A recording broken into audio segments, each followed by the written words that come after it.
Yellow everyone, and welcome back to this week's video. So this week I'm gonna work on this Monster High doll, and what I'm gonna do is, I don't know if you guys saw this on Instagram, TikTok, Facebook, whatever, but I've been having this on my feed for about a month and we're end of September, so I don't know how it happened.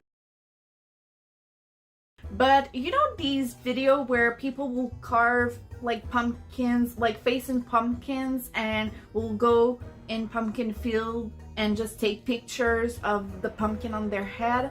Well, I think it looks so pretty and I love it so much, but I'm not gonna put a pumpkin on my head. I'm gonna put a pumpkin on her head.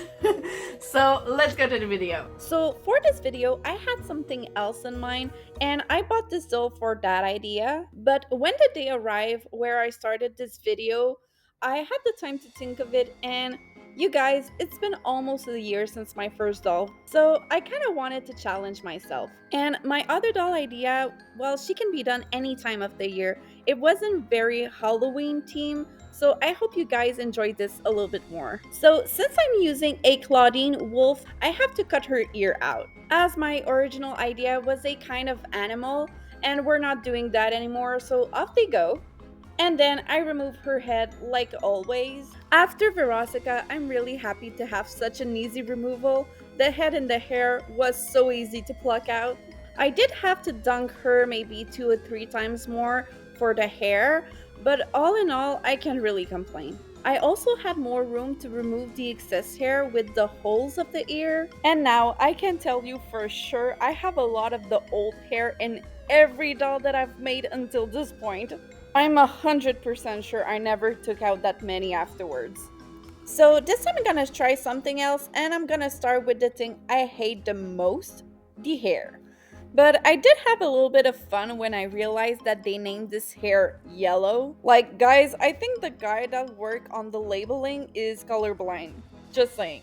As you can see, I'm gonna do half and half, which I divided with my paint, so orange is not going to be the main color, but it's gonna be the only one with quote unquote human hair. It's supposed to be the hair we use for braiding, but it was also the only orange I thought would not burn my retina as much. So even though it's not going to be the same exact texture, I really want to try it just to be sure I had the right orange. So pretty much I went for color over texture.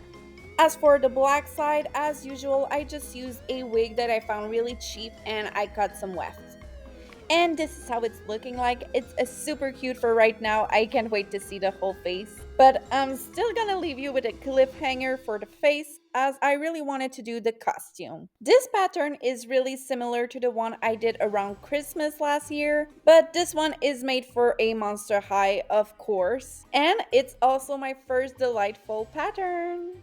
I also bought these ribbon, lace, and tulle that will complement my pattern. But first, let's start by cutting all of this.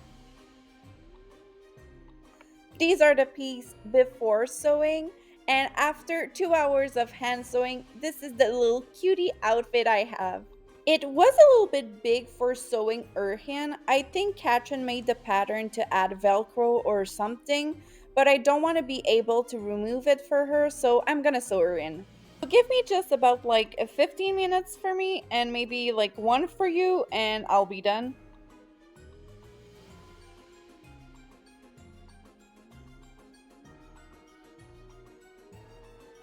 With some transition, you can see me add the details I know I want, like the lace, ribbon, and tutu, that I will trim at the end when everything is almost done.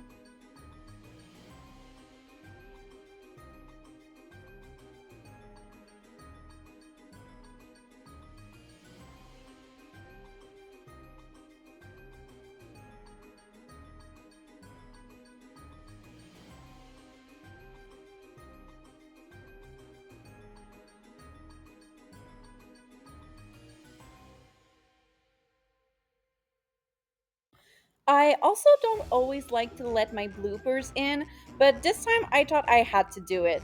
You see, like I said, it's been a year since my first doll video, and it's also been a year since the first time I really embraced the fact that I like dolls as an adult. And I just started to place her in funny poses for me, and I thought it was so funny for me to do that as an adult. So I just wanted to incorporate that to remind you guys that even though I don't play with my dolls, sometimes I will do that. I don't know if it's just because it's a Monster High doll, so she has a little bit more articulation, but I had so much fun playing with her in these moments. It was really fun.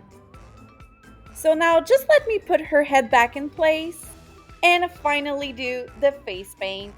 The brush never did end up arriving, but it did give me some time to think of a design and mess with some ideas on my tablet. My idea for her was always a clown mixture with a scarecrow. I had this idea based on two things: the Grand Pumpkin in The Simpsons, which is a Snoopy like episode where the Grand Pumpkin is a Santa like pumpkin man, and the origin of the pumpkin carving to scare the evil spirit. I also really wanted to do her eye yellow like the first doll that I've made, and I also incorporated her star design as her freckles instead.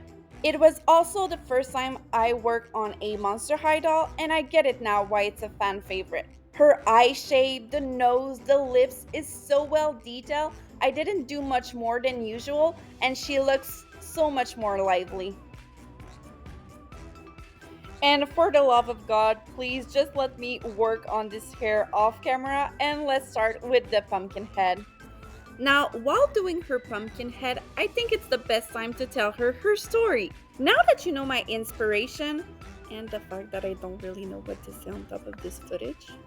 Her story is she was born in the mid 1600 as a daughter to a witch and started studying the magic behind the pumpkin carving. Every year on Halloween, her whole village, including her family, would barricade themselves inside with pumpkin all around the house. Doors and window would be broken by evil spirit of entrance not well guarded, and people would mysteriously vanish.